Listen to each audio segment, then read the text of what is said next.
Goeienaand! Good evening, fellow South Africans and citizens of the world, and welcome to tonight's live stream. The live stream is going to be hosted by Dwayne, and he's talking to Izak from Boerelegioen. So without any further ado, I'm just going to pass straight over to Dwayne. They're both here waiting to chat about what the organization is all about. So over to Dwayne.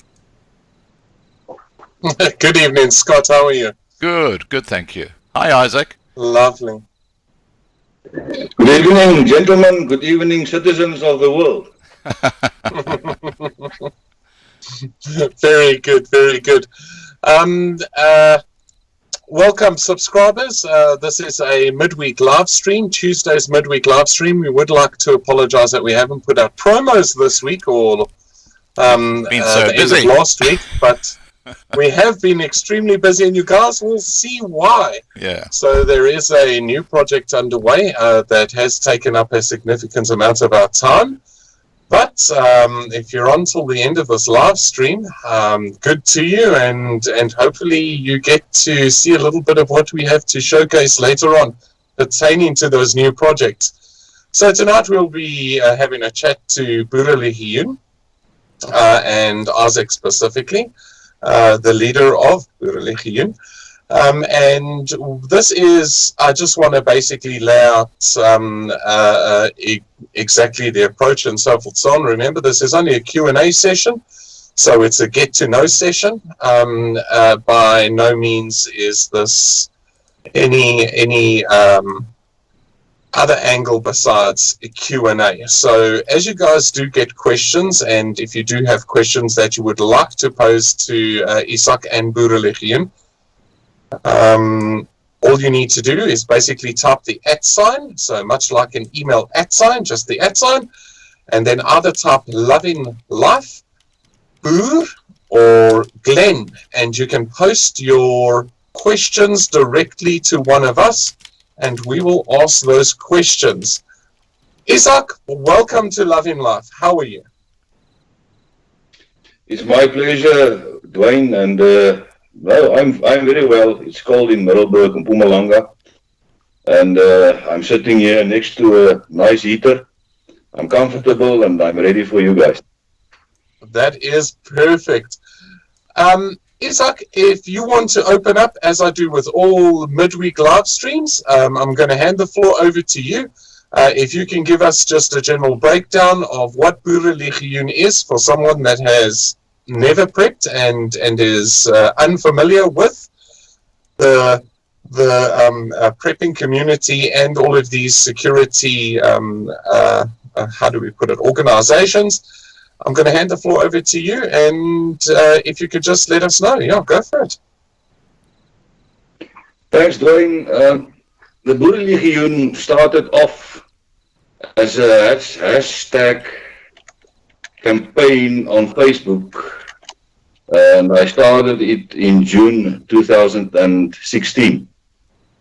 It officially became an organization during the Kulini scenario where 5 houses were burned down, and I saw the unwillingness of the police to police and to protect innocent citizens, and with already in place structure in the Western Transvaal at that stage, I called up all Boere in the area.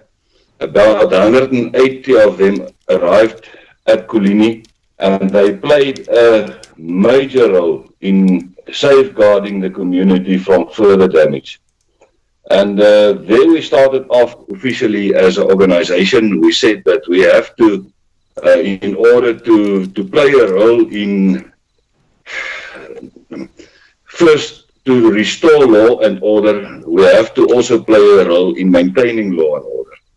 And that we do in conjunction with the police since that day. After that day, there was several incidents where we got involved and where we played a role as community safety officers or safety members to safeguard the communities. The vision of the Boerelegioen is mainly to mobilize the community, empower them in terms of training, self-defense techniques, and to deploy them wherever necessary as a force multiplier for the steps. Okay. Thanks, Amal, definitely. So if we then talk Zuidlanders and Boerelegioen, and I know I'm jumping into it thick and fast, but let's jump into it thick and fast. Are both of your organizations prepping organizations? Do you guys conform to like-minded approaches? No, I don't think so, Dwayne. We have different approaches. And that doesn't say that I don't have respect for the Zuidlanders approach. There's many people that can find a home within the Zuidlanders. But we as a Boerelegioen see ourselves as a civil army, a defense force, a civil defense organization, in other words, with a rank structure, and we are preparing to defend what is ours and to defend our loved ones' lives.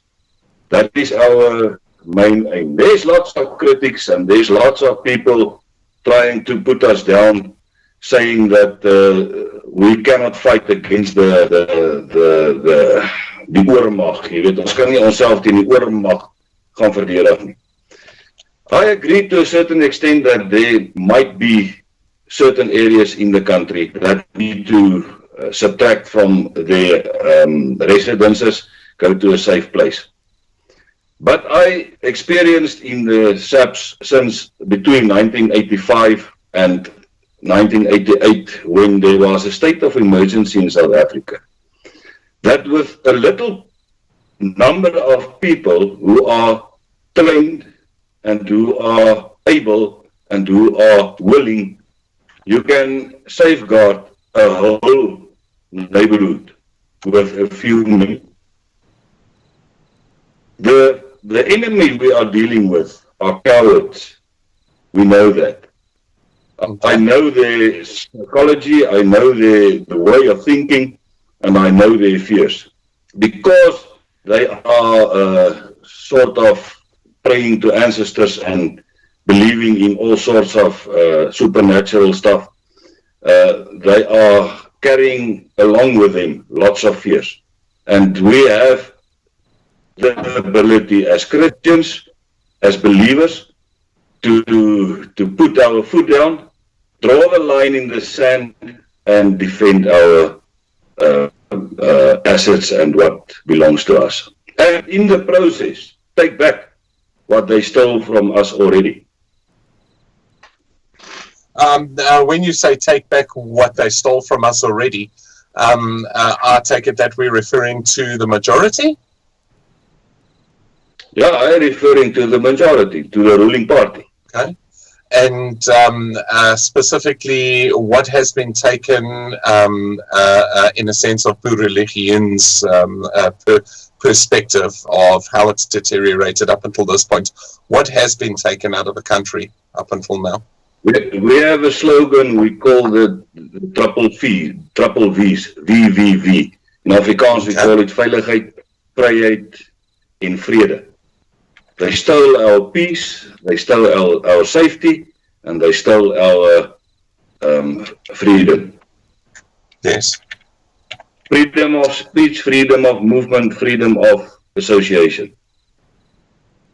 So then the Boerelegioen likewise does motivate and encourage its members to prep and become active preppers. Am I correct? Yeah, we are prepping with another angle. In Afrikaans, the Zuidlanders and the people who are going to withdraw from the community, or from their townships, or from their neighborhoods, they have a grypzak, what we call. In that grypzak, there is lots of stuff to survive for 3 weeks or 3 months or whatever. My question is, what then? We replaced the grypzak with what we call a blokzak.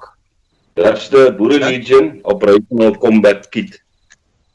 In that bag, you must have stuff to defend yourself.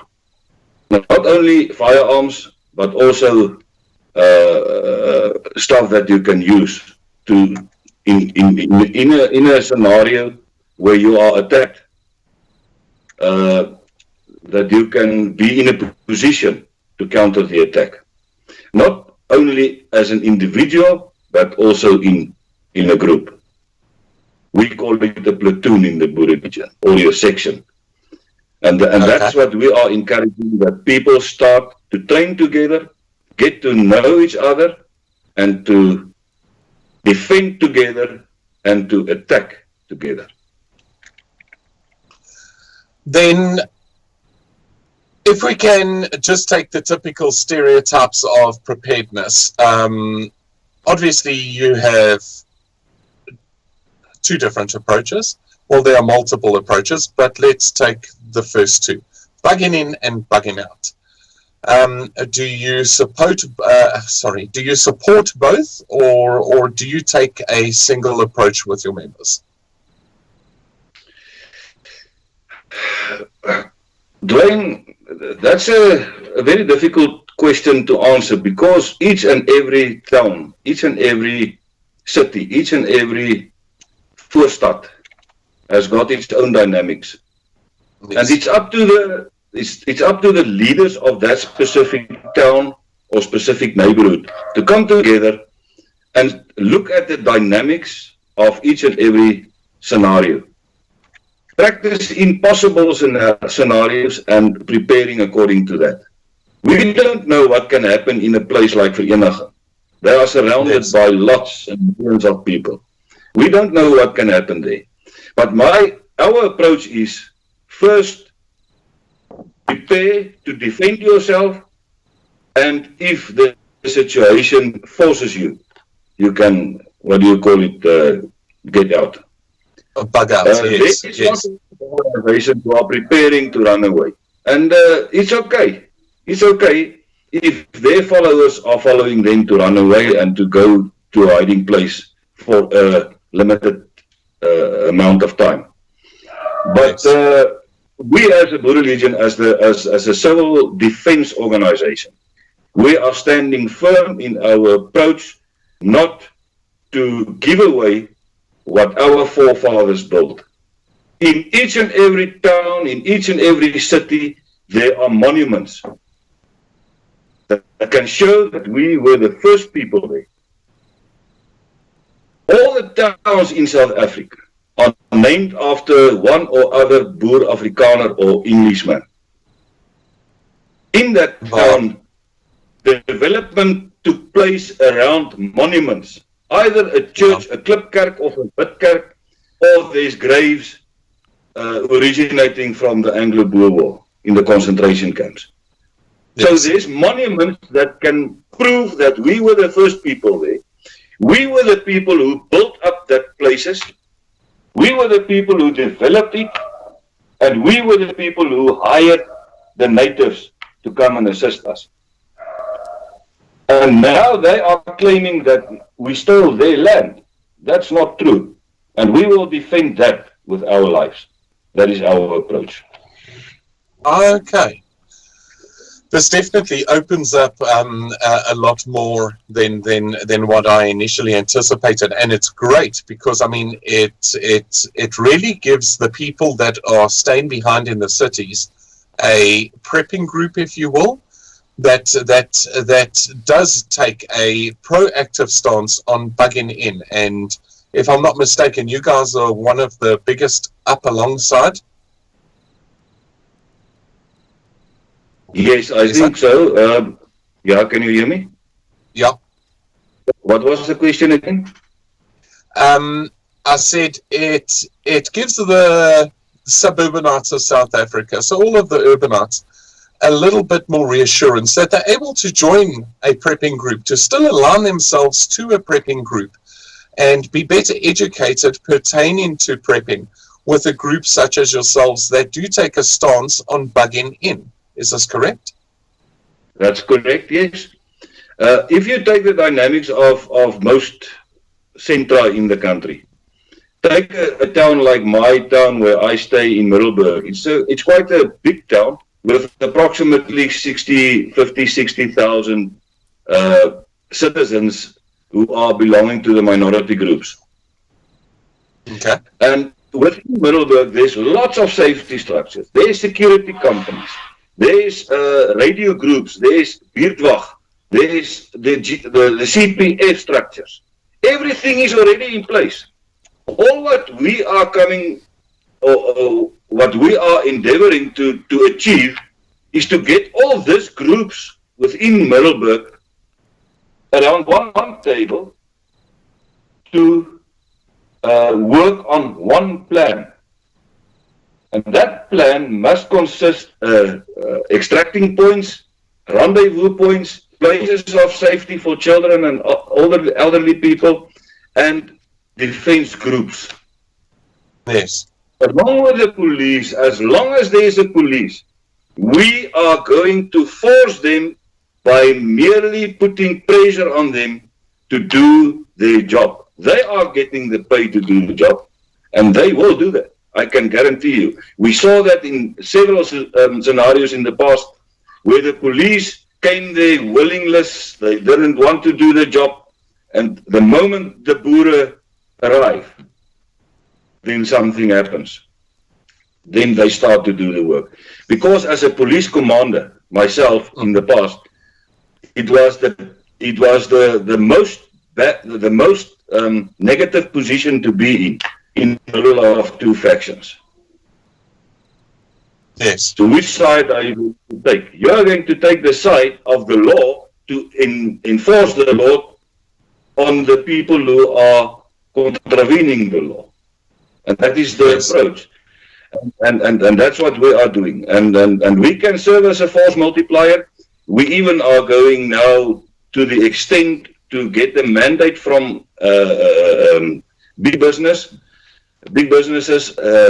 shopping centers, industrial premises, farms, to go there when there's land grabs and unrest and plundering and looting, to go there before the police even arrive, to block off the area, cordon off the area, and warn those people that they are going to be arrested.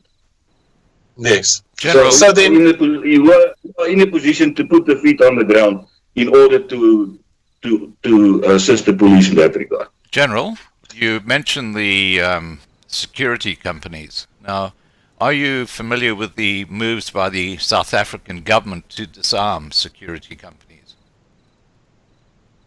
Ja, nee, ons is bewus daarvan. I'm fully aware of the new legislation that they want to put on the table.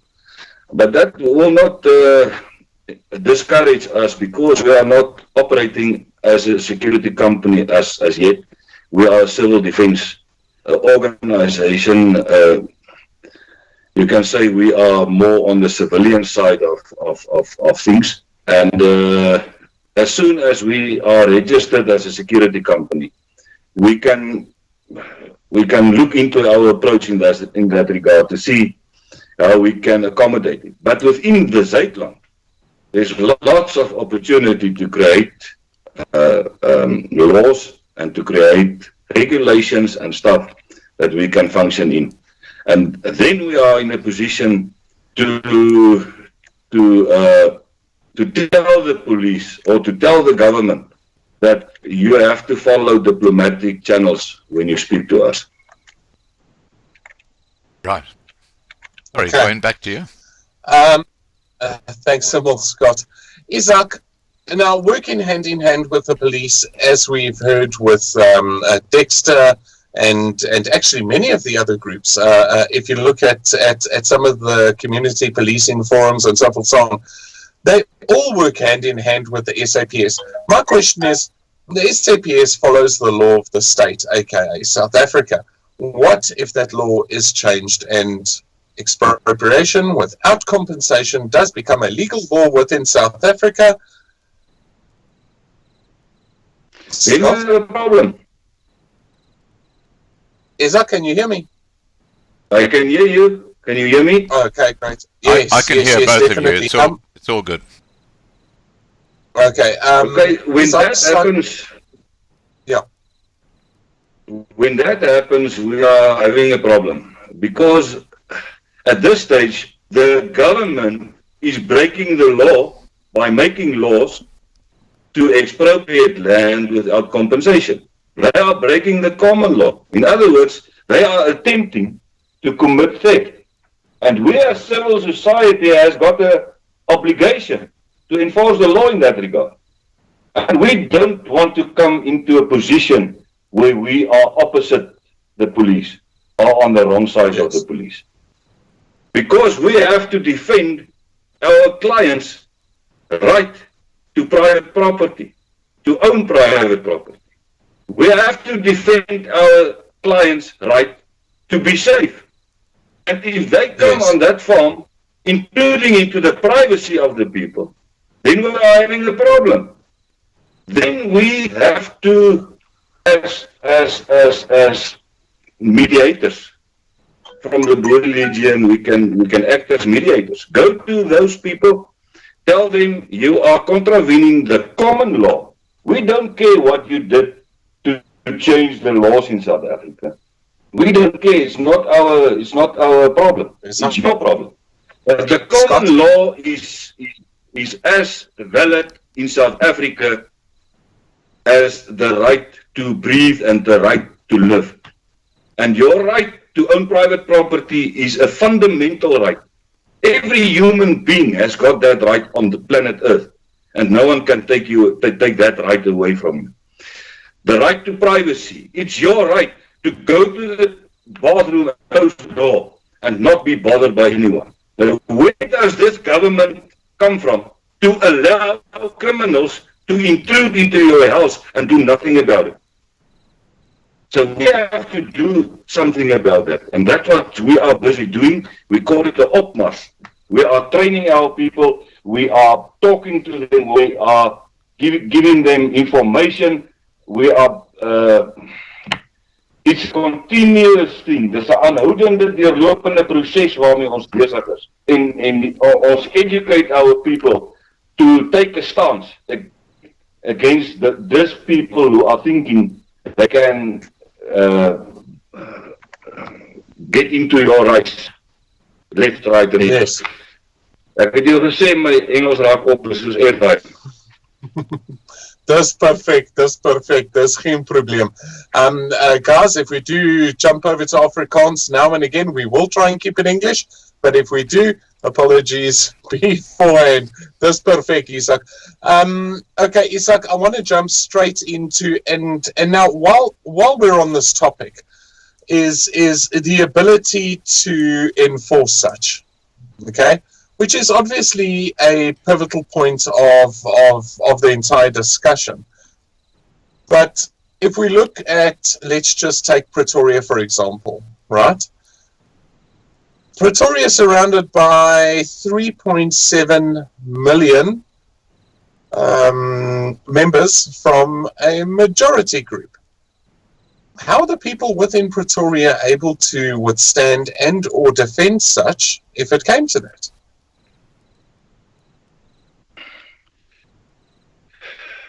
Jong, dit is vir my eintlik 'n half onmoontlike scenario om te dink dat 3.7 miljoen mense will participate in a global attack against white people. Especially in the scenario we are currently in. Urban warfare, for instance, if there is a state of total anarchy, then there will be small groups, not more than 100 or 200 or 300 people, carrying guns and going from house to house or to business, shooting everybody. This is the worst case scenario that I'm speaking of. What we are seeing is commonly known as, and some of these far-right wing guys like to refer to it as they practice for a nagaanval, vir 'n totale nagaanval waar hulle in een nag soveel mense wil doodmaak as wat hulle kan. I never will see that will ever manifest. Ek dink dit sal ooit manifesteer in Suid-Afrika. Want daar is te veel op hierdie stadium, nog te veel orde en beheer deur die polisie. The police has got control. The defense force is there. And the head of state is responsible and accountable to the international community. So he has to contain law and order in a manner. Why he is silent and quiet about the black and white attacks, I don't know. There must be some agenda behind that. Daar is een of ander agenda agter dit.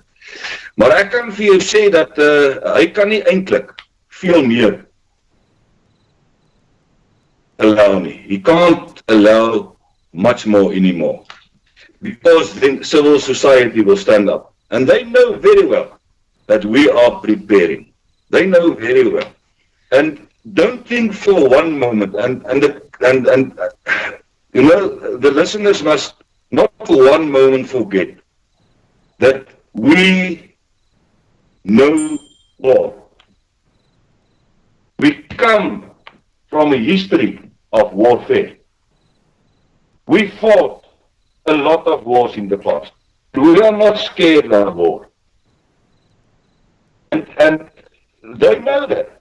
They know that. So they are engaging themselves and they contain the protracted war as long as they can, and they will increase the pressure. You know, Mr. Cyril Ramaphosa said he will just increase the heat and then the frogs will freeze inside the heat and they will not be able to jump out. But I can tell you that lots and lots of our people, especially the veterans, the military veterans, already jumped out.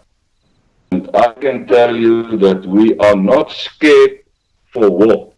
We are waiting for them to overstep the boundaries. The moment they are overstepping the boundaries, war is on.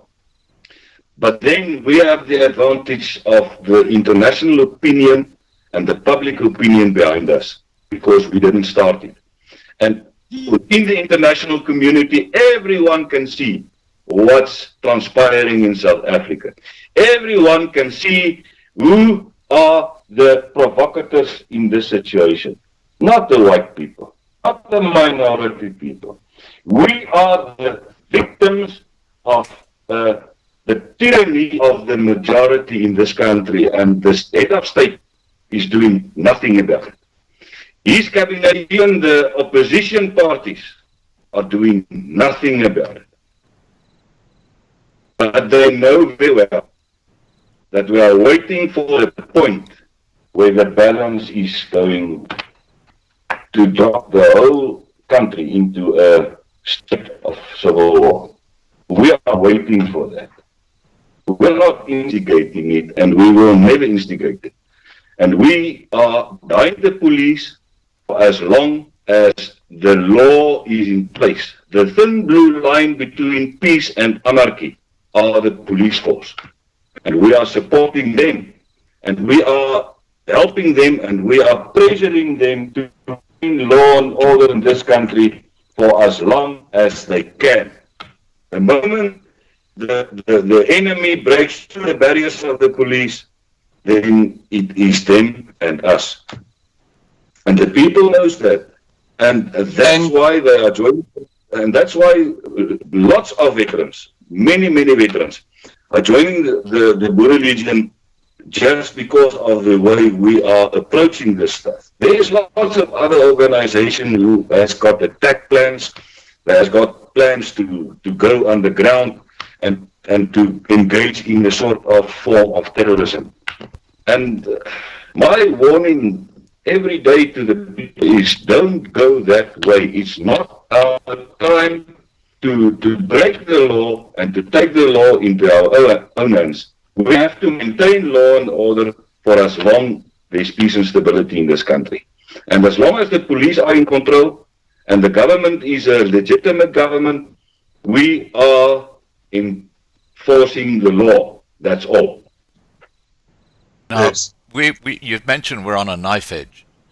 Now, what is the tipping point, as far as you're concerned, where you then have to take action? I mean, is it, for example, when they start trying to take land without compensation? What is the actual point? I think that will definitely be the tipping point when innocent citizens are going to be robbed of their property. And legally so. I don't think that law-abiding citizens in this country will allow any situation where the government uses the police force and the army to dispossess people from their right to own property, their right to stay on their own property, the right to do business on their property. And that will be definitely the tipping point. Izak, and please, I love my fellow countrymen, but a lot of the general public are meek and mild. They do not take that type of stance. If you go to some of the most populated places, let's take Sandton, for example. Let's take one of our great hubs, Sandton. What is the likelihood that any person, and now we're talking minority groups, is going to defend his home in Sandton? He's going to climb on a plane, he's going to fly to the first country. Or he's going to make a run for it. No, that is going to happen. That's why we are not dependent on numbers. I know that a lot of people are going to flee from this country, going to seek asylum in other countries. What I don't want to see, however, is that we are standing in rows at Zimbabwe and Mozambique seeking asylum. That will be a very, very bad day for South Africa. Every person's situation, and I mean, I've got a very unique perspective on this. Every individual South African's perception is different. I just don't believe that any South African ever needs to excuse themselves for wanting to save their family.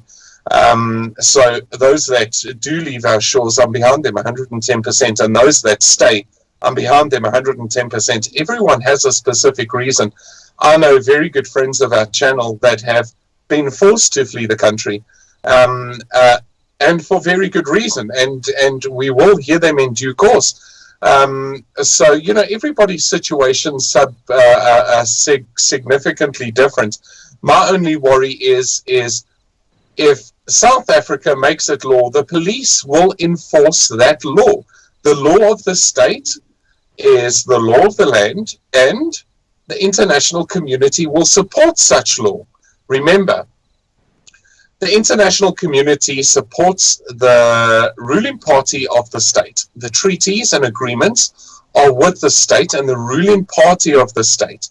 So when we look at the United States, Germany, Russia, UK, so forth, so on, all of these, or let's just call them the international community, that's much easier.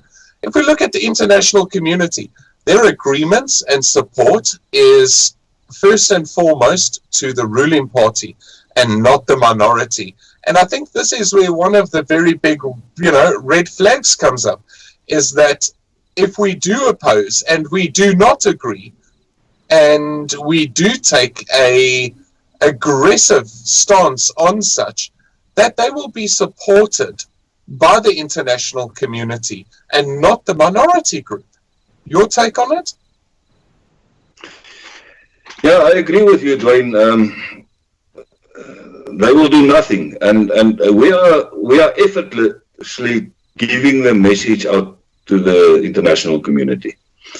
There was in the past lots of groups going to Parliament in Den Haag, parliaments in Britain, parliaments in Europe, to tell our story to the UN. They told them our story, what's going on in South Africa.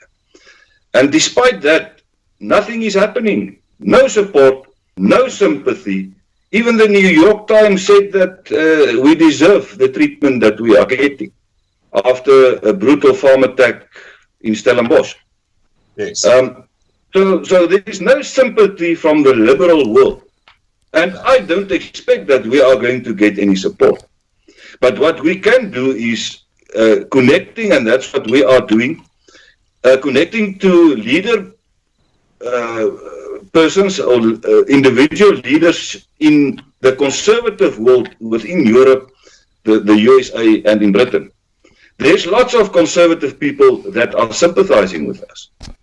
And they are experiencing now what we started to experience in 1994. So they are seeing where this is going and where they are going. And I think there's a movement towards the sort of enige denkrigtings wat by mekaar kom, jy weet, en wat moet begin praat oor die oorlewing van of the white people, not only in South Africa but also in Europe. And I think that Mr. Trump is taking the best stance at the moment in the world, trying to give the message to the world that first South Africa, first America, then the rest of the world. En ons moet daai standpunt in Suid-Afrika ook begin stel. Dat is eerst Suid-Afrika, dan die rest van die wêreld. Maar dit gaan hier oor die oorlewing van die minderheid, want daar is 'n opbou van vyhandige organisasies wat wil toesag op die minderheid en ons wil uitwis. They want to wipe us out. There's no question about it. It's being said from public platforms. It's being said, and the silence of the ANC government is boggling my mind at this moment, and that just tell me that they quietly approve of what's going on in South Africa, and that needs to be addressed. And I think to a great extent the latest murder in Stellenbosch of Mr. Smith was quite a shock to Mr. Ramaphosa, and he was making communication with the agricultural unions, and there was some sort of conversation going on and promises made. And even from the Commissioner of Police, there were certain promises made to extend the ability of the police towards the rural communities. And Izak, to implement the rural safety plan that was developed back in the 90s. And that has not been done until now. And hopefully they will do something. But if they don't do it, we have to take control. We have to take control as civilians. Izak, let's be honest here. How much value is in that promise? I mean, me and you know. Come on. I mean, isn't it too little, too late? Look at what's happened to SAA. Look at what's happened to Eskom. Look at what's happened to... I'm going to be honest with you. We got a river that runs close in our area. And do you know what? That river actually never used to stink. Do you know what? In the evenings, these suburbs smell like a sewage farm because of the raw sewage that's being pumped into our rivers. I just don't believe anything that is said anymore. And I've come to a point where, you know, they can tell me that they're bringing the world to our doorstep. I just don't believe it anymore. It's you know, Ramaphosa and everyone else has so much to say about it, but, you know, actions are louder than words. Full stop. It's you know, and look at our Bultfontein farmers, headed up by Christo and Helfart and them. I mean, our Bultfontein farmers have been struggling for what, 5-6 years, and they still have zero support. Where is all of the money for these drought-stricken farmers? Actions speak louder than words. And what's so sad about it is all of these agri organizations that are supposed to be backing these guys, that have funds to support drought-stricken farmers, none of it ever comes to fruition. None of it ever comes to the table. It's almost like it's a knock-on effect through business, through all of our state enterprises, and now even private enterprises, where it's a lie by the ruling party. It's a lie with every single division that then falls underneath, and now it's starting to affect even the private organizations and companies that do have systems in place to protect. And we're just using Bultfontein farmers as an example because we've done it recently. Where they're stranded. 5 years, they got nothing. These guys are losing their farms. FNB's taking away their farms, full stop. So it comes to a point where you just cannot believe what you're hearing anymore. And what you hear is more hearsay than any point of honesty. What we are seeing in South Africa is the result of a protracted war that started early in the 70s already. Okay. After the death of Dr. Verwoerd, things started to deteriorate very slowly, up to a point where we are now. And it's not only the Nguni government that sits behind this. There's white liberals sitting behind them who wish the poor people to go away. They want them dead. They don't care if they are wiped from the bottom of the face of the earth. Hulle gee nie om of ons van die aardbodem af weggevee word nie. Hulle gee nie om nie. Because their assets are measured in money, in terms of money. Dit is hoekom die internasionale gemeenskappe ook nie vreeslik belang het nie, want op die rug, on the back of black nationalism, they are reaching their goals. They are making the target. They are meeting the target every month. And that is the problem in South Africa. Our enemy is not the Ngunis. It's not the Ngunis. They are making the noises, but they are repeating what their white masters are telling them. And what I am saying now is very dangerous. I know. I was warned a few times to keep quiet about this. But this is the truth. But despite that, we are focusing on the here and the now. When a problem arises, we will handle the problem. And I know we will gain momentum sometime. We will gain momentum and we will get a rollover. We will be in a position to overthrow this murderers and the rapists and put them into jail. And not only those who are committing physical murders, also those who are instigating it from public platforms, not my tong, van publieke platforms gebruik maak, om moord aan te stig, om geweld aan te stig.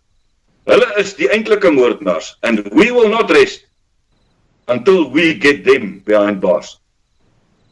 Well, Izak, one thing I can say is if there is an aggressive stance, you've got an international community against you, not with you, and I think that is the most intimidating thing to see or even to say to a fellow citizen of South Africa, and it almost internally it almost brings you to tears because it's such a sad story. I see the persecution definitely, and I agree with much of what you say. When you talk about getting momentum, I think you guys already have a lot of momentum. I think you guys are moving. I just want to address one thing that was stated in the side comments. Andre van Boerelegioen, Dwayne, you're talking economy now. We're talking safety of our citizens. Andre, economy, safety, economic collapse does tie to your safety, full stop. It's one and the same thing when you boil it down in the pot. At the end of the day, if our economy collapses in South Africa, there goes your safety, because that is when all of the SHTF begins. Remember, economy holds the country. Economy brings the food to Shoprite and Checkers. Without economy, your safety goes out the window. So you need to understand that it is a bit one and the same, Andre. Sorry, Izak, let's jump back. I do have a few questions that have come through. Is there anything that you would like to discuss just between you and myself before we start opening up to questions? Ja, nee, ek wil net vir Andre sê, ek weet hy's eister by Boerelegioen ook, en hy wag seker nou om te hoor wanneer gaan ons begin. Andre, ons het klaar begin. Ons moet net vas staan en ons moet boots op die grond kry, broer. We must get boots on the ground. I want to conduct regional parades and I want to do a head count before the end of this year. I just ask you something, General, and that's to do with the comment by a Member of Parliament in the Western Cape just a couple of days ago, where he actually said the Western Cape is now a war zone. What are your views on that? It's not only the Western Cape that's a war zone. Gauteng is a war zone. The highways of this country is a war zone. Every day they are attacking transport companies, burning out the trucks, killing people. So the whole of South Africa is a war zone, wat my aanbetref. En what we have to do in the Western Cape, they are transporting goodies from South Africa, from the inland to the coastal regions in the Western Cape, for one purpose, and that is to destabilize the province. And they are reaching their goal at this stage. They're destabilizing the whole province. And voordat die burgerlike samelewing nie gaan saamstaan en gaan in groepe verdeel om 'n tafel gaan sit en planne maak hoe om hierdie situasie aan te spreek saam met die polisie. We have to do it at this moment in time along with the police. And I can tell you, my experience is that the police are welcoming every input from from the civil society. Every input. No. SAPS, definitely. We are at this moment engaged in quite a few investigations, and I can promise you that before the end of the year, we are going to arrest quite a few high-profile people. Just for the record, I can tell you we have about 500 people watching right now. Oh, that is brilliant, guys. As you're watching, please, it takes a lot to get all of us online. Izak, myself, Scott, hit that like button, click subscribe, join the channel. We would really appreciate it. Izak, jumping back to SAPS, I couldn't agree with you more. You know, yes, and I'm looking at the side chat and I see, the police area is corrupt, in. But at the end of the day, I know a lot of SAPS members, and listen, I would leave my kids with them. They are the best people I have known. They have supported me through thick and thin. They have helped me. I mean, some of the SAPS members are just, and they're not old school. They're a different type of school. They're living in a new South Africa, and they're struggling to live and work in a new South Africa. But they managed to get it right, and they managed to support their communities with what little they actually have, with what little support they actually have. These guys are outstanding, many of them. Yes, as with every organization, you get the good and the bad. It's a given. But there are many of them that are just out of this world. Daar's 'n gesegde wat sê een vrot appel maak die hele mandjie appels vrot. And that is the case with the police. You can never judge the police as an organization because they are the thin line between death and life. I'm telling you. And we have to get rid of the corrupt guys. We have to identify them. We have to build cases against them, and we have to get rid of them. They must be removed from society. And that's our aim at the Boerelegioen as well, and that is one of our legs that we are standing on, is to get into the dark side of the police and identify those guys who are weet hulle is rampokke, as van daai ons there's not a cash in transit heist in South Africa that is not controlled or managed by a police officer. Wow. That's quite a big statement I'm making, but I'm telling you, there's not a cash in transit heist that is not orchestrated by some sort of police involvement. Yes. I think that...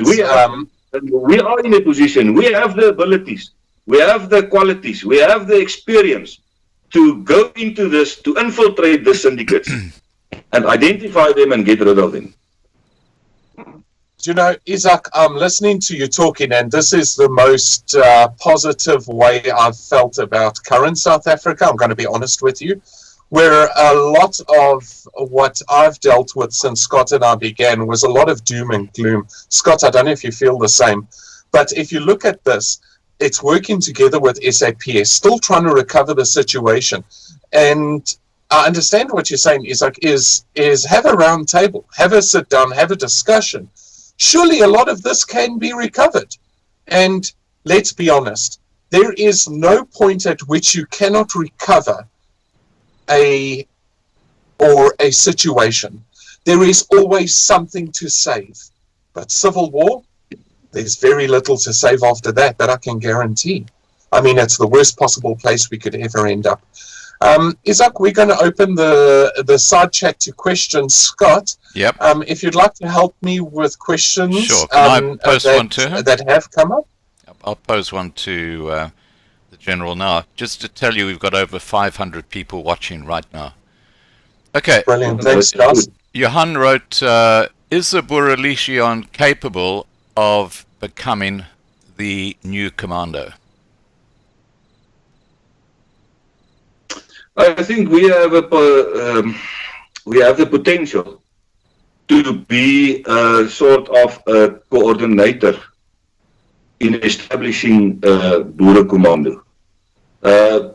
We already have a structure.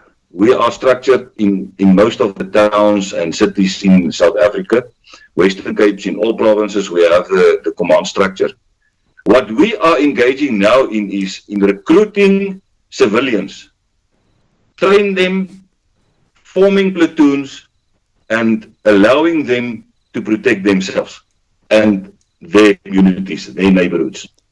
That's our own aim. And if you can call that the official commando, you can call that the official commando. Even in the rural areas, we are busy talking to the farmers, to the farming community, not only to the farmers themselves, but also to the farm workers, and try to get a network together where we can interact in terms of safety, get plans in place to safeguard the rural community. But that we do along with the police and the reserve force.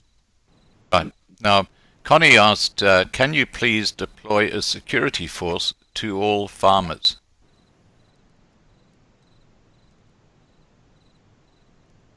Yeah, you know, there's 34,000 commercial farmers in South Africa. And apart from them, there's double the amount of small-scale farmers.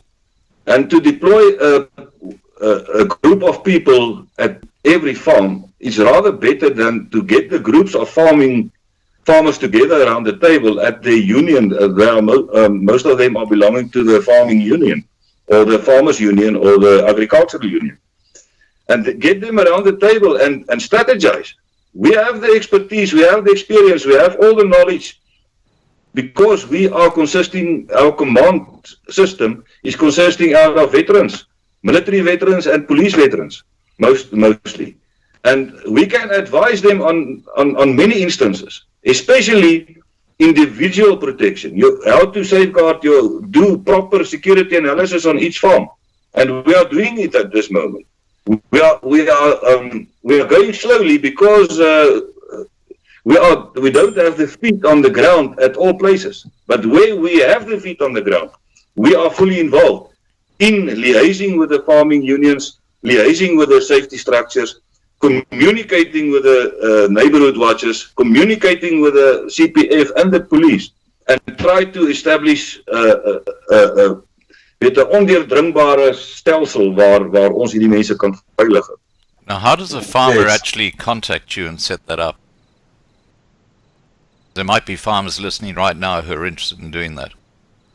Yes. Yeah, I think the best way to contact us is via the webpage, and Dwayne said that he will put the details on the screen.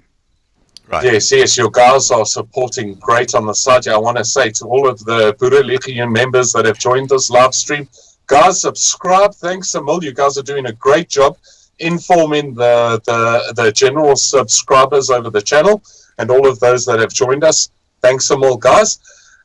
Izak, I do have a few questions on my side as well, and you know, this is more of a statement, but one of the perspectives that has come through is Boerelegioen needs to remember that we are a minority in this country, that they sound too aggressive to play the game for the folk and not to glorify and ego. And I think the way that people are perceiving this, or some people are perceiving this, is that you guys are taking an aggressive stance, but that's not the point. You guys are working together hand in hand with the SAPS.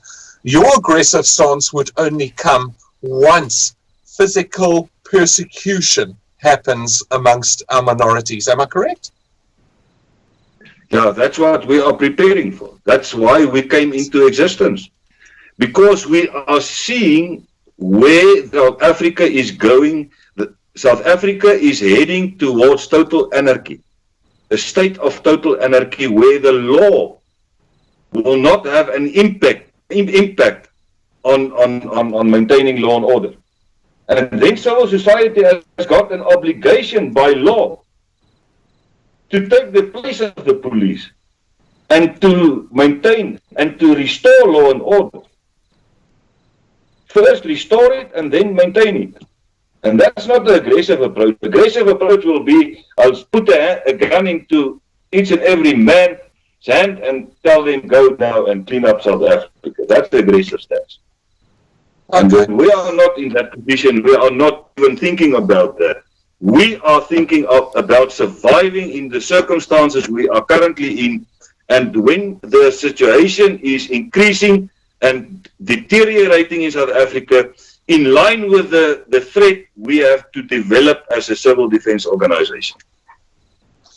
Izak, one of our regular subs, I actually know him quite well now. He's become such a great follower. How's it, Yaku? Shout out to Yaku. Yaku van der Merwe asks, is Boerelegioen planning in the foreseeable future to open offices nationwide?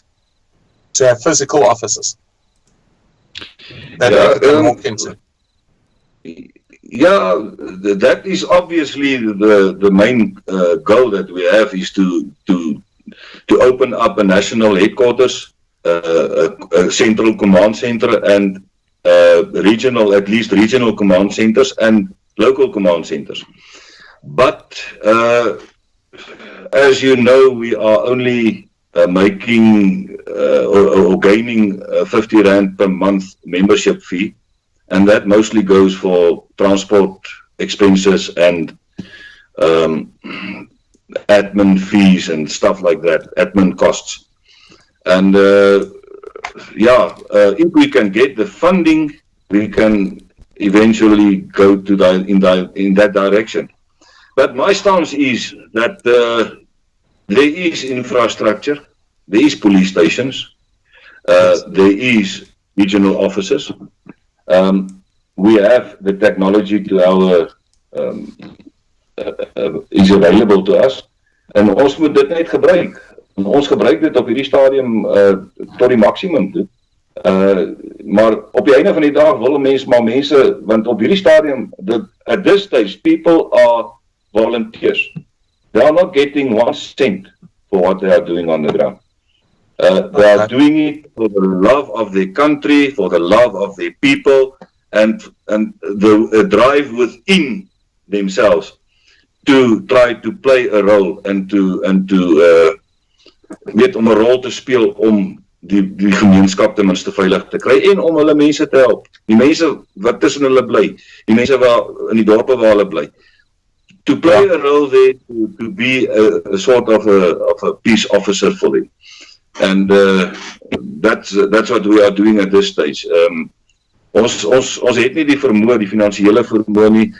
If Zuidland comes to existence and can raise tax, then we can establish an official police force, an official Department of Education, an official defense force. Then we can do that. But at this stage, we are dependent on volunteers. Now, Reinhardt has asked, please ask our General what he sees in the 9-member Parliament scatter of the last 2 weeks. I think he's talking about the 9 MPs who've stood down from the ANC. And I just want to add to that. I just want to add to that and say, what sort of government would be a provisional government if this happened, where there was how would you actually manage this whole situation?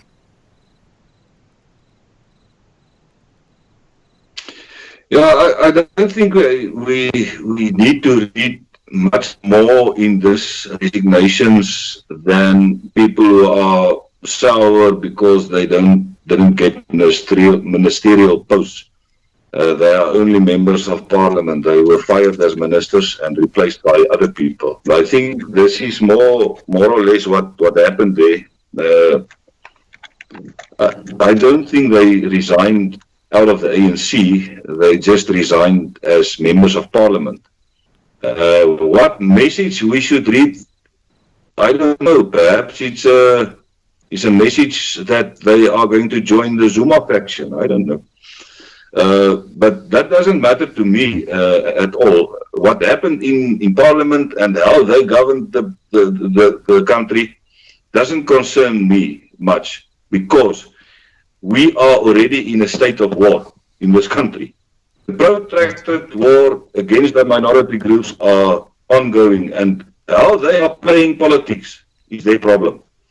What I know is that they have a responsibility towards the citizens who are paying tax in this country. We are the state, they are the servants of the state, and we have to take stance on that and keep them responsible. Now, just on that point where you said we're a minority group, what about the other minority groups like Indians and Coloureds or brown people? What can they become involved in Boerelegioen? Yeah, we are all sailing in the same boat at this stage. We are in contact with former members, veterans of the Coloured Corps in Cape Town, and we are also speaking to other minority groups, especially on diplomatic level. Brian Dalton and Rodney Bartman are engaging in serious conversations with the minority groups, and we are looking into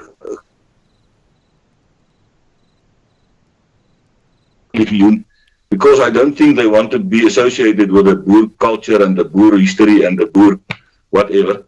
But there's no daar's geen beperking dat ons met mekaar kan saamwerk en in dieselfde rigting trek.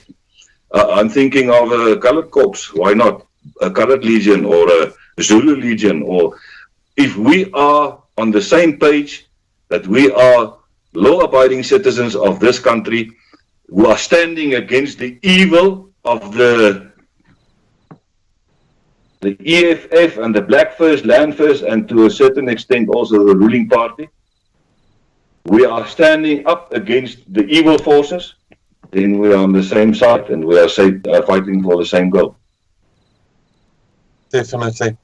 Izak, I do have a few more questions. White Knight, again, a shout out to you. Thanks, Amal, one of our very regular subs as well. Will you accept people from only within the borders of South Africa? Will you accept people from overseas and expats? And this is a very big question, and we've seen it in previous live streams, where expatriates want to join. Yes, definitely. If you became a citizen of the Zuidland, you're automatically eligible to join the Boerelegioen, and we can accept you. You can play a major role in terms of getting out the message, and we can even give you a position there as an ambassador for the Boerelegioen in the country you are staying. Okay, very, very unique stance. I've never heard of it that way before. That is quite unique. Guys, just an update. Please hit that like button, click subscribe, tap that bell icon. And if you want to post your questions, now is the time. On the side chat, just click the @sign, either type Lovin, type Boer, or type Glenn, and it will come up with each of the respective mods, and you can post your questions in the side chat. Scott, do you have any questions you'd like to pose? Yeah, I've got a few questions here. Okay, I'll Scott, if I can just have 2 seconds quickly, Sure. I'll be with you guys shortly. Okay. Scott? Yeah. So I'm going to run quickly. Okay. Yeah. I'll be I'll back. just talk to the general. Ria asked, "Are you in the Alberton area?" Yeah, we have a structure in the Alberton area, quite a good structure.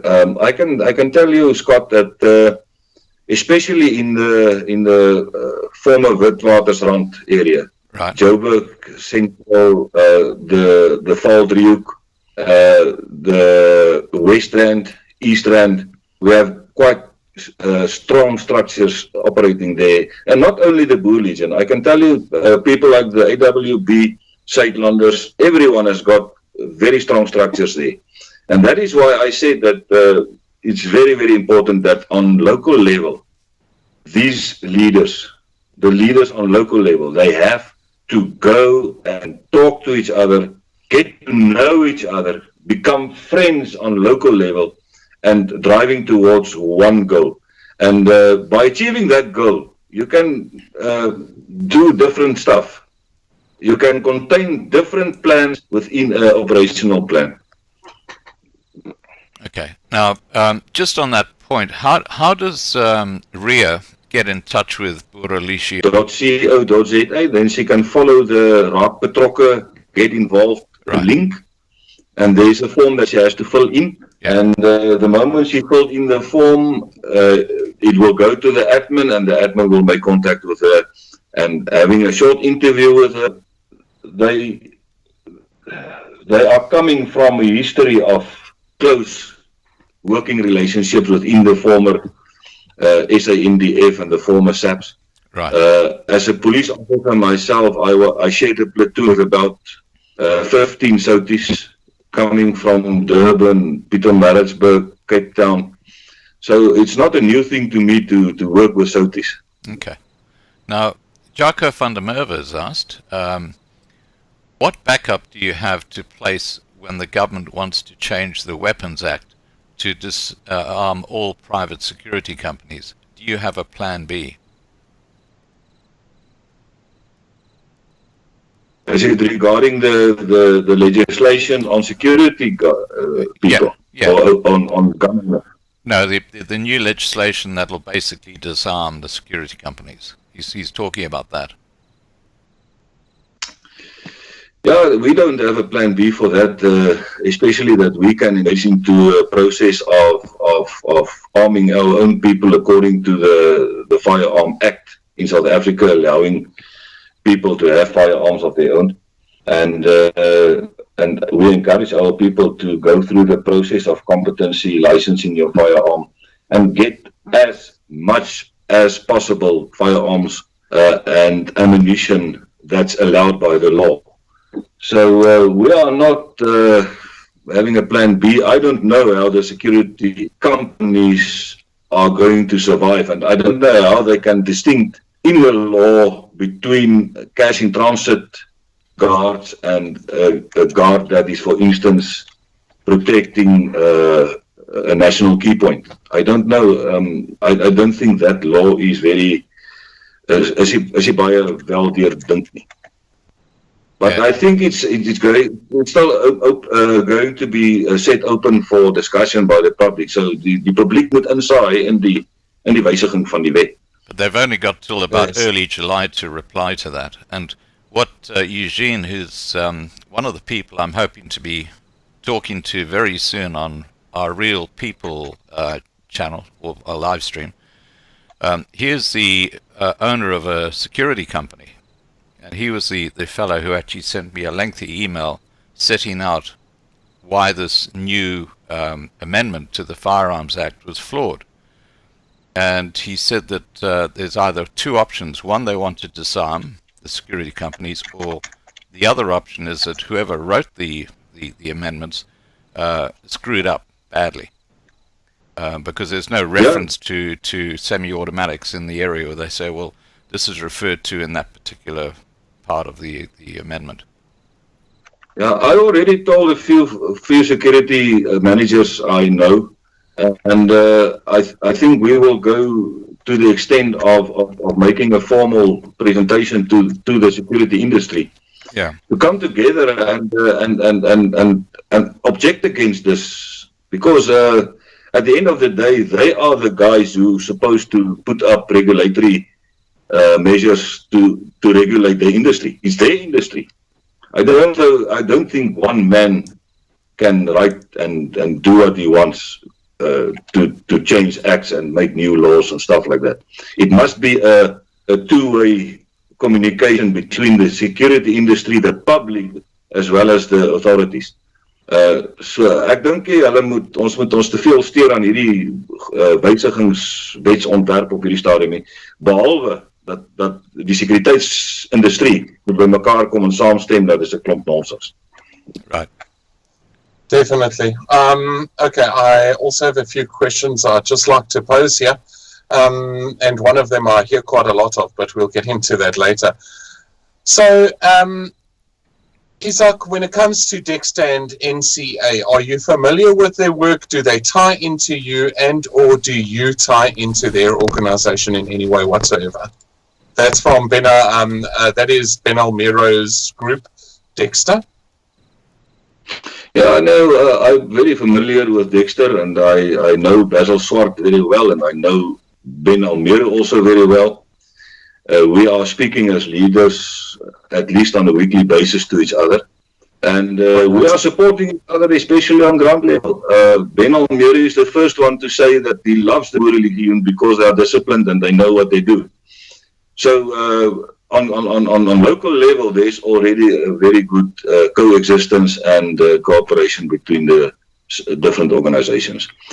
I'm not in support of the VVR's process, and Dexter is a sort of a civil defense force for the VVR, the ULA. Yeah. But I don't have a problem with the ULA. They have a problem with us, and that's I don't know why. But as leaders in the safety environment, in the protection environment, me and Ben Almiro are speaking on a regular basis. Me and Basil Swart also spoke on quite different occasions. And many guys of their management originates from the Boerelegioen. They were part of our organization. So then, do you guys then, and thanks Amal Yaku, do you guys then work in conjunction and collaboration with Team Tact and NCA in your training? Yeah, no, Team Tact's owners coming from the Boerelegioen, Laurens du Plessis and Gerdus du Plessis, they were at the Boerelegioen, and they resigned as a result of personal reasons. And I don't object them joining the teams of Dexter, training the people. My concern is that there's too little instructors on the ground busy at this moment training our people on a daily basis. And the more training organizations there are, the more instructors we have on the ground, the more boots we have on the ground. And wat my aanbetref is daar nie verskillende organisasies. Ek is eerlik met jou. Elke organisasie het sy eie naam. En dis goed. Hoe meer organisasies daar is, hoe minder teiken is daar op 'n ou as hy dalk uit die pad uitloop of van die pad afloop. So van wat my aanbetref, solank daar kommunikasie is, solank daar menslikheid is, as long as there is good manners and discipline, praat ons met mekaar en deel ons gedagtes uit. Ek het Ben gebel na sy onderhoud met julle laasweek. Ek het vir hom gesê, excellent man, jy sukkel net so by die Engels soos ek, maar jy moet maar vir my bid, want ek gaan ook Engels praat vanaand. So, nee, ek kan nou boonaf van goed oor die weg. Ons is eintlik buddies. Yeah, nee, your English is fine. It's like, I just wonder sometimes, my first language is English, but married Afrikaans, Afrikaanse meisies. And listen, I've had a big learning curve myself, so don't worry. Even though you're on social media, I think you're doing perfectly fine with your English. Coming from you, I'm very positive now. 100%. Izak, ek het nog 'n vraag van Melby, also one of our channel's top subs as well. She asks, are all of these different groups keeping record of members who are also having membership in other groups? What she's basically asking is, let's take me, Dwayne. Let's say I am part of a prepper group, which I am, and now I go and I join Boerelegioen, and I go and I join Suidlanders, and I go and I join Dexter, and I go and is there a problem with being a member of multi-groups? Does your group have a problem with that? In principle, I don't have a problem with it. But in reality, there's going to be a problem in a state of total anarchy. Then you have to stand under command and control of one organization. So my message to the people is, go to one organization, be loyal to one organization, and give your input to one organization. It's good to communicate, to be on the groups of other organizations. That's why we're engaged into the process of membership. We dish up the membership number. And by doing that, we want to count our heads. We want to know who are our loyal troops on the ground, who are our loyal non-commissioned officers, who are our loyal officers, and who are our loyal middle management, senior management, and top management. And veral vir ons bestuurslede, for the management of the Boerelegioen, we encourage them not to be members of other organizations as well. But if you are a member of, say for instance, the Boerelegioen and the ULA, that's quite good, because the ULA is more a burgerregte organisasie. We are not a burgerregte organization. We are more a civil defense organization. That's why I cannot prohibit a person to belong to the Boerelegioen and to the Suidlanders. I cannot do that. And I don't have in principle a problem, but that person is going to have a problem when he's going to receive different instructions at one point in time. Well, Izak, Then I it's going think to like one guy riding on two horses, and at a certain point in time, the two horses is going separate ways, and then we're going to have a problem. yes. He's going to have a problem. Well, I believe that prepping is a multifaceted approach by which, if I take my preparedness plan, I've got numerous plans, from bugging in to bugging out to total off-grid without any organization to leaving the country to, we've got them all. And for very good reason. But what I've noticed is that information from multiple groups is a lot safer than information from one group. So what I'm getting from all of the groups is that the information that's coming through from one group is not always as reliable as it should be. Now, please, I'm not saying that the prepping groups and the civil defense groups information isn't reliable. It's very reliable. But there are differentiators between the information that's provided and how it's provided. If we look at a message that went out recently, and I don't want to talk about that message just to put it out there, Izak, but both you and I know that message was purely meant to cause hell, havoc, and terror among the community. Now, if you're part of multiple groups, you're able to discern between what information is reliable and what is not reliable. Wouldn't it be better to have one information channel flowing throughout all of the groups? So hear me out. Sakelanders, Boerelegioen, everyone posting to one centralized group where there is a central base of information that is flowing to people that want to be a part and parcel of it. We already have that in place.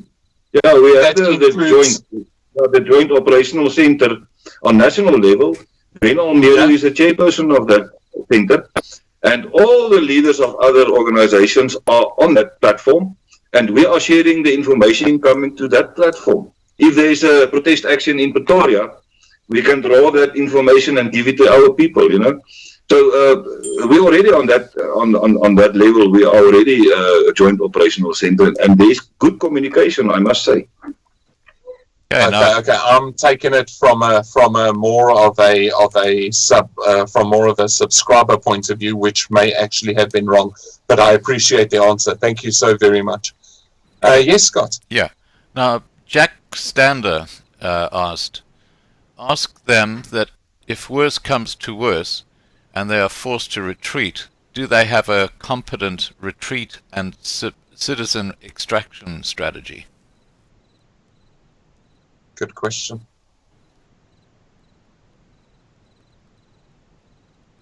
Izak? I didn't hear that question very well. I'll say it again. Jack Stander ask the general that if worse comes to worst and they are forced to retreat, do they have a competent retreat and citizen extraction strategy? Yeah, I think the Suidlanders has got that, especially the citizens' extraction strategy already in place. And if it comes to that point, which I don't believe it will ever comes to that point, then we have to join in with the guys who are specializing in extraction. That's the way it's going to be. We don't have a specific strategy to withdraw people. We are a civil defense force, and we are standing our ground. Right. If it comes to a point where we are losing the battle, then there will be other organizations who will have that plan B for us also in place. Right. And that's why we are brothers in arms, and I think we will talk to each other on a daily basis or on an hourly basis when there is war in this country. Yeah. And then from my side, I will want to get as many as possible young men, young women, which we can engage into our defense groups. Okay, now someone actually asked a question exactly on that point. They said, could you ask the General how many young Boer are members of Boerelegioen? Yes. How many members? Yeah. How many young Boers are members? Yeah. Young Boers. Well, People who didn't have any military training or police training. I guess that's what it is, yeah. Yeah. Okay. That's a difficult question. I don't have the access to my databases right now, but I can give you an example. We had a retreat or a training camp in the northwest the past month, and in the 2 events I know of, there was about 30 to 40 young guys on each camp. We have Camp Phoenix, which is our specialized training, reaction force training. It's a 3 weeks training, level 1, and then it's following up on oor 'n tydperk van 'n jaar word die ouens opgeleid. Ons vat so 50 ouens op beslag. En elke keer is die kampe vol. Every time the camps is full of young men between 18 and 35, you can say, or 45. Yeah. Now, I have a question I'd like to ask you. And you mentioned to me, or mentioned to the channel, about how you work closely with the police. Now, once we hit that tipping point where you say enough's enough and we're going to go and take on the government, you're obviously going to have police who will be supporting Boerelegioen, and you'll have police who will support the government. What's going to happen in that scenario? It sounds like anarchy. Yeah, if there's anarchy, we have to make use of all the people who are skilled to do something and to come and report and come and report under the command and control of a civil defense force, and waiting for instructions and executing instructions on an hourly or a daily basis. So I believe that as ons daai punt bereik van totale anargie, waar ons weet daar's nie meer 'n amptelike polisieforce, daar's nie meer wette wat ons gaan keer om op te tree of om te help nie. Daar's 'n clan teen clan. We are going to have clans against clan, and the strongest will survive. And then you have to join the clan which will serve your purpose. Right, so you're talking about the police force basically splintering into 2 groups. Yes. Well, Neil Smith has made a very good point. That's what's happening in Venezuela currently. He makes a phenomenal point. That's exactly what's happening in Venezuela. Whatnot has asked, please ask Izak why he believes it would not go the Statelanders' way. So why do you believe that the answer is not to leave the cities, retain your numbers, and take a passive or a defensive approach instead of being in the cities? Now remember, if you're in an urbanized situation during economic collapse and you are a defense organization, it automatically puts you into an aggressive state. Whereas if you look at Statelanders, they remove themselves from the situation, so they are not passive, they are defensive. So they have a defensive line, they remove themselves from the conflict. Why do you believe that Boerelegioen's approach is better than that? Is basically what Whatnot's asking. I think it's a very good question. Thank you for that question. Our approach is purely that it is better to use your existing infrastructure as a fort. Organize around what you have in town and defend that. That is our approach. Within every town there is a mall, there is hospitals, there is doctors on duty, there is a police station, there is arms and ammunition available at the police station, at the vuurwapenwinkels. Hoekom sal jy nou onttrek na 'n plek toe waar jy geen beskerming het? Why will you subtract to a place where you have no protection at all? And rather than to take control over what you have already. Take control. Ja, al wat jy doen is jy Jy maak die plek toe en jy beskerm hom na buite toe. Vrouens en kinders bly by die huis of hulle kan na 'n sentrale plek toe gaan waar vrouens en kinders beskerm kan word. That is the basics. It's basic policing protection services or principles that counts. Ek hoop dit antwoord die vraag. Dit doen, definitief. Hi, Ben. You got me laughing here, Ben. Bad, Dusty.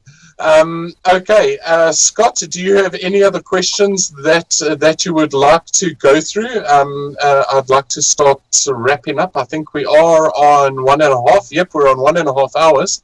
Yeah, I've got one from Charles Manning. Okay. He asks, it sounds like you are completely aligned with USAF. Is that so? Will you work with other groups if USAF collapses? Yeah, we are in a sort of a partnership with USAF.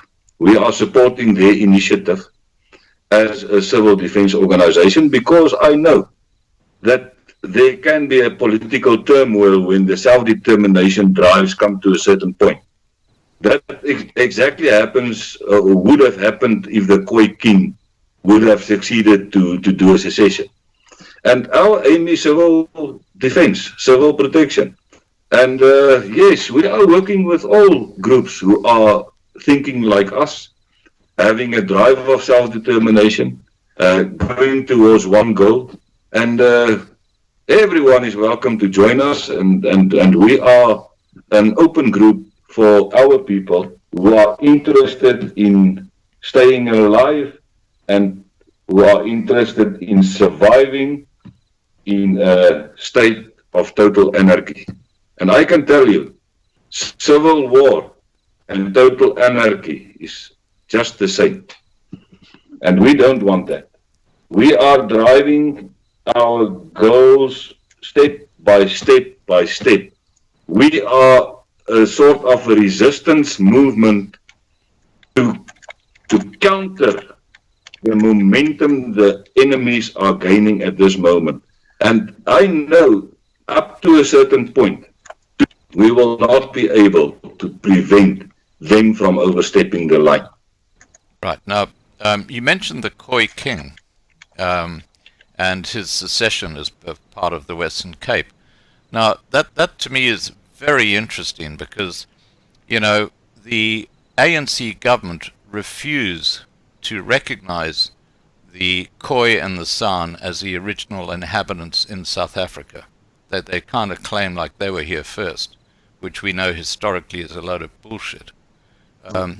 What are your views about you know, the role of the Khoi and the San in the history when it comes to land expropriation and stuff like that, where they're claiming that they had that land first, where they never did? Yeah, the Khoi and the San, yeah, you know, it's difficult for me from my point of view to go into the history and try to make an objective conclusion of where they stand in South Africa. But I don't think they are in a better position than the descendants of Jan van Riebeeck and the British settlers. We all almost the same time we came here, and they were nomads. They were coming also from the north, and they were also making use of grazeland and stuff like that, moving after the stock they had, and they were not settled in one specific place. Yeah, I think the point I'm really trying to make is that the ANC government refused to recognize the Khoi and the San as the original inhabitants, because if they do, it takes away their whole argument that they can expropriate land without compensation. The ANC's whole argument are based on a lie, and we all know the true history. Yeah. The Nguni clans came from north after the Groot Trek, man. After most of die kolonies alreeds gevestig is in die Transvaal en in die Vrystate oral. Yeah. Het hulle eers van hulle afgekom. So their whole argument are based on one big lie, and everyone is believing it, and that's the same lie that made them to win the 1994 election. Not win it. The land was given away to them. Yeah. On that lie. But that was given. Yes. Over to you, Dwayne. Yeah. Scott, I don't actually have any other questions. I do want to have another live stream to address a few more of, questions. I like to try and keep it to about an hour and a half. What's your feel on it? Yeah, sounds good to me. 100%. Izak, if you would like to just make a closing statement. So we're going to start turning down the live stream, and I'll take it forward from there. Before we do, just so everybody who's watching knows this, we're actually going to be playing the intro for the new Real People live segments that start on Wednesday nights. So we'll just show you that after we've finished with the general here, just so you get a feel for where we're going. All right, sorry, back over to you, Dwayne. Stay connected. You guys want to see that. Sorry, Izak. Yes, over to you, Izak. Just in closing. Dwayne, Scott, thank you very much for the opportunity to talk to you. Thank you for allowing me on your show. I hope that the message from different role players in South Africa will eventually reach the international community as a cry out from our side that there is a real problem. It's not a fake problem. It's not a fabricated problem. It's not fake news. It's a real problem that there is an onslaught on the existence of the minority groups in South Africa. And we can make use of all the support we can get in terms of moral support, in terms of membership, in terms of financial support. We are building a civil defense force, and for that we need a lot of capital. We cannot build a civil defense force by means of membership fees that we gain on a monthly basis. Well, on the publicity side, I can assure you that you have the Loving Life channel's support. Thank you very much. Dwayne, over to you. Yes, definitely. Guys, we will invite Boerelegioen again. We really want to thank you for coming on and being a guest on this live stream. If you are a member of Boerelegioen, share this far and wide, add it onto your social media groups, send it to all of your WhatsApp groups right across the board, and get the word out there. Get people connected. When they have questions, connect them up to the right people in your organization. Again, this is just a different perspective and another organization within South Africa that have a plan, it sounds like, have a plan that supposedly is now working for the minority, moving in a direction that people that are staying inside the suburbs can rely on. And again, they do tie into Dexter, they do tie into USAF, and so forth, so on. So please, share far and wide. Scott, I don't know if you want to start with the Real People promo so we can start discussing that. Okay, just before we do, I just want to say that there are a lot of your members watching, and they're all, absolutely behind you, and they're singing your praises, just so you're aware of that, General. And for those who have to leave now, thank you so much for being part of this fascinating discussion. And Wayne, you did an amazing job. Well done. Thanks.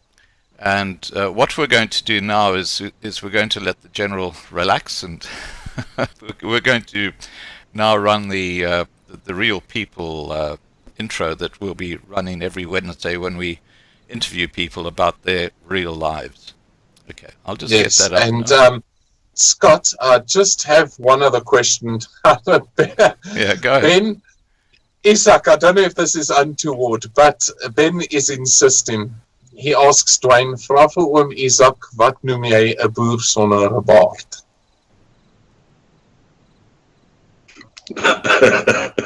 Nee, jy moet maar vir my sê. Ek gaan hom bel. Okay, nee, 100%. Izak, baie dankie. Ek het geniet. Hy moet mooi kyk, ek het 'n baard hoor.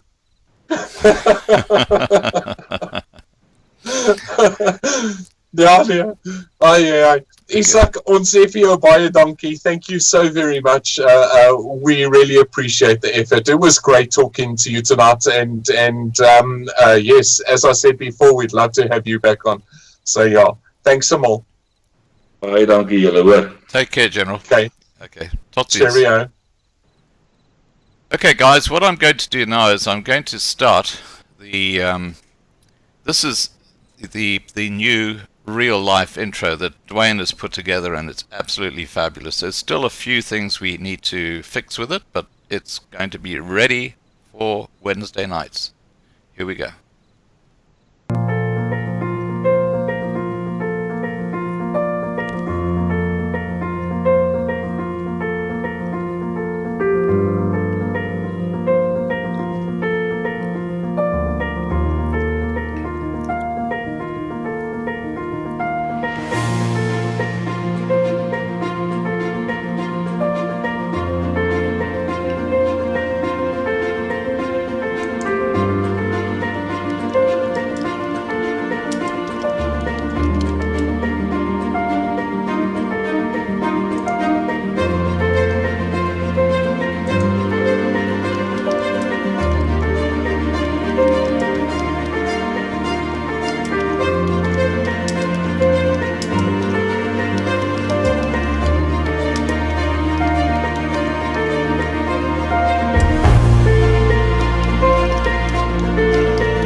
Well, there you go, guys. That was the intro for the new Real People channel. Now I'm going to pass you over to Dwayne, who's going to explain exactly what it's all about.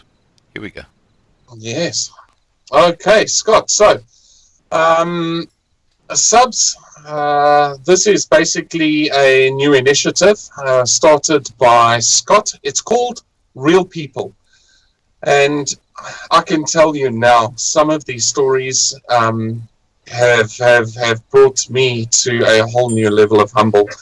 Our South African people have true stories, real stories, stories that we want the communities, the international communities to listen to and to hear. And these are the stories that mean so very much. And to be entirely honest, those stories do not come from Aaron's roots. They do not come from Dwayne or Scott.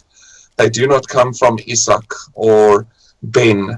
They do not come from the Saitlanders or any organization. They come from our people. It's a feeling. It's a movement. It's love. It's what the only word I can use is folk is made up of.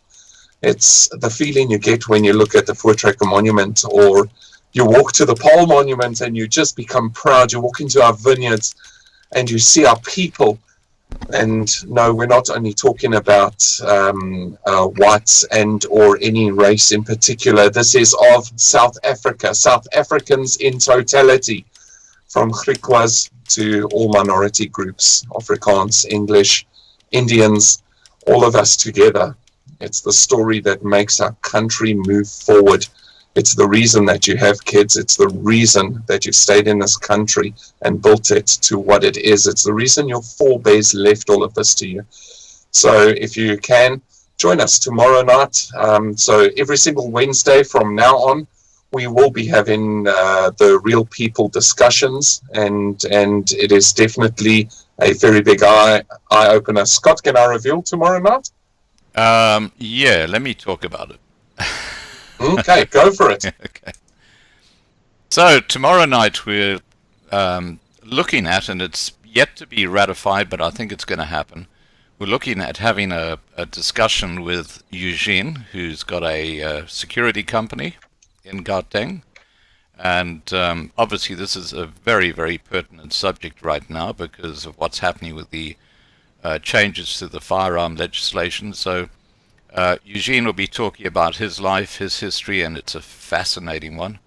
But next Wednesday on the 19th, we'll be having Karine on. Now, a lot of you know Karine. A lot of you might not realize that Karine has recently migrated overseas, and she's no longer in Cape Town. And we'll be talking about her journey, the obstacles she faced, how she's enjoying her life in her new country, and all these sort of things. So that gives you an idea of what this is all about. Real People is about your story. So if you're watching right now and you feel that you have a story that you'd like to share with our community here on Loving Life, please just send me an email. In the header, just put Real People, and then I know what it's about, because I get so many emails. So just it allows me to put that into a box and then go through them and contact people. And I need to say that if I say, look, I'll get back to you, it doesn't mean to say that I'm not going to set up an interview. All it means is that I'll be getting back to you when the time is relevant. So, you know, it's a very random thing, because it's real people, it's raw, it's out there, it's their lives, what they've experienced. We'll be going through all that sort of stuff. Alrighty. Definitely. Scott, thanks a mil. Great midweek live stream, and yes. Well, thank you, Dwayne. I mean, it's always a pleasure listening to you conduct interviews. I mean, you've always done your research, and great job again tonight. We had over 500 people for quite a sizable part of the live stream, and I think that's the highest number we've ever reached. I think we got up to nearly 550 at one time. And weren't we on 650 with what was that live stream that we had where we hit 650? Oh, that was no, Saitlanders. we Saitlanders. Who was? Was it Zeitlanders? Yeah. Oh, okay, Yeah. okay. I thought it may have been Ben's. I think Zeitlanders we hit 450 or 460. I don't Was think we it actually. 450? Yeah, I don't think we hit 500. I think tonight is our biggest involvement, which is great. All right, guys, I'm going to wrap up. Thank you all for participating tonight. And Tap that like button. And please tell your friends to subscribe to the Loving Life channel. We've got some really big things happening. And, you know, the channel is growing so fast. And a huge part of that is Dwayne, who's doing some tremendous work in the background. All right, guys, I'm going to shut up. When I say shut up, I'm going to shut the channel up. Oh, Scott. Yeah, me too. I'm going to love and leave you. Thanks some more, guys. Tap that like button, subscribe, hit that bell, hit that bell, hit that bell. And yes, we will see you tomorrow night, 8 o'clock, South African time. Cheerio, guys. Take care, guys. Bye for now. Bye.